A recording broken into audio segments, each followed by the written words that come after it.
पंतप्रधान मोदींच्या अध्यक्षतेखालील सीसीएस, सीसीपीए आणि सीसीईएच्या बैठकांमध्ये सुरक्षेवरती मंथन, तर पहलगाम हल्ल्यानंतरच्या पहिल्या मंत्रिमंडळ बैठकीला सुरुवात.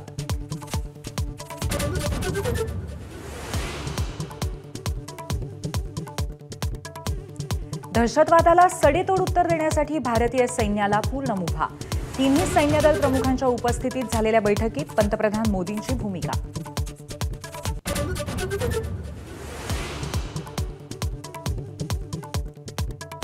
पाकिस्तानी सैन्याच्या कुरापती सुरूच. एलओसीसह आता परगवाल सेक्टरमध्ये आंतरराष्ट्रीय सीमेवरही गोळीबार झाल्याची एएनआयची माहिती.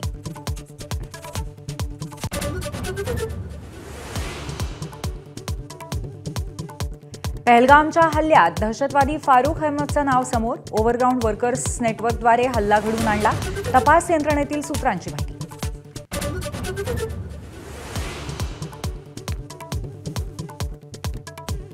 पाकिस्तान आर्मीचे एसएसजी कमांडोज दहशतवादी होऊन करतायत घुसखोरी, तर फाशीची शिक्षा झालेल्यांची दहशतवादी कारवायांसाठी भरती. पाकिस्तानच्या टेरर फॅक्टरीची धक्कादायक माहिती माझाच्या हाती.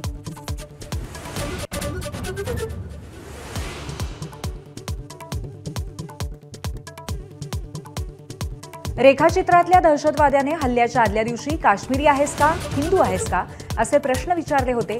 जालन्यातील पर्यटक आदर्श राऊत यांची एनआयएला ईमेल करून माहिती.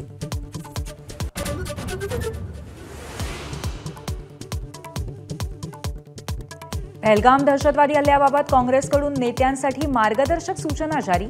सार्वजनिक कार्यक्रमामध्ये शिस्त बाळगण्याचे पदाधिकाऱ्यांना निर्देश.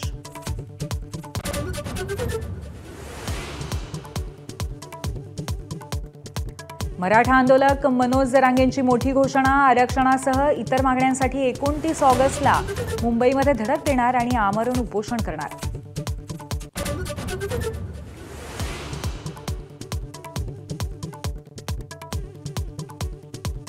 पस्तीस वर्ष उल्लेखनीय सेवा बजावणारे विवेक फणसळकर मुंबई पोलीस आयुक्त पदावरून निवृत्त. देवेन भारती नवे पोलीस आयुक्त.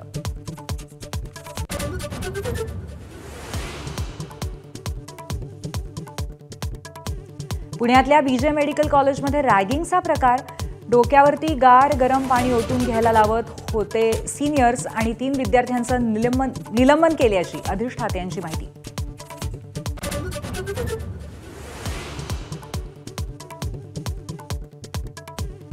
अक्षय तृतीयेच्या मुहूर्तावरती सोन्याचा दर 1,06,000 रुपयांवर.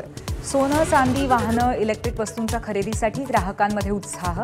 दगडूशेठ हलवाई गणपतीला 11,000 आंब्यांचा महानैवेद्य. एबीपी माझा, उघडा डोळे बघा नीट.